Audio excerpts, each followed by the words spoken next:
যেসব কর্তারা আছেন, বড় কর্তারা সবাই আছেন, সবাই দিদিকে ভালোবাসেন এবং পুলিশকে আমি প্রচন্ড সাহায্য করি। পুলিশকে আমি ভালোবাসি প্রথম থেকে।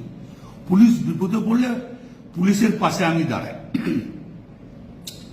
পুলিশকে গাল দেওয়ার কথা আমি কোনদিন ভাবতেই পারি না। পুলিশকে গাল তো যদি দেয় আমি তাকে অপমান করি, এটা আমার বরাবরকার স্বভাব। এবং পুলিশের যখনই যে কোনো এসপি হোক, এসডিপিও হোক, অ্যাডিশনাল এসপি হোক, যারা আমাকে যখনই যা বলেছে যে এটা দেখে দিন, আমি দেখে দিয়েছি। পুলিশের পাশে সবসময় লোক দিয়ে যেমন করে হোক আমি তার কোনো ঝগড়াঝাটি করতে দিই না। আমি খুব দুঃখিত, কারণ আমি ওষুধ ফষুধ রাখতে খাই তো অনেক ঘুমের, আর আমি এখন 10টার সময় ঘুমিয়ে যাই এবং ঘুমের ট্যাবলেটও খাই। সেই সময় ঘুমটা ভেঙেছে। নুরুল যে ছেলেটা আমাদের খুব ঘি দেওয়ার খুব ভালো ছেলে, ওর বাবা বলতো আমাদের দল করতো, বাবার করার পর ও দল করে, খুব নিরীহ ছেলে, ভালো ছেলে। ওকে যখন শুনেছি মেরে পা হাত ভেঙে দিয়েছে, আমার মনটা খুব খারাপ। আমি আইসিকে আমিও বলেছি, চাঁদুও ফোন করে বলেছে যে আমি তাড়াতাড়ি জানকে অন্তত ছেলেটাকে আজ হসপিটালাইজ করবো।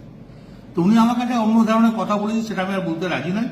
তখন আমি নিজের রাগ সামালতে পারিনি, এটা স্বাভাবিক আমি বলেছি। এর জন্য আমি দুঃখিত, আমি ক্ষমা প্রার্থী।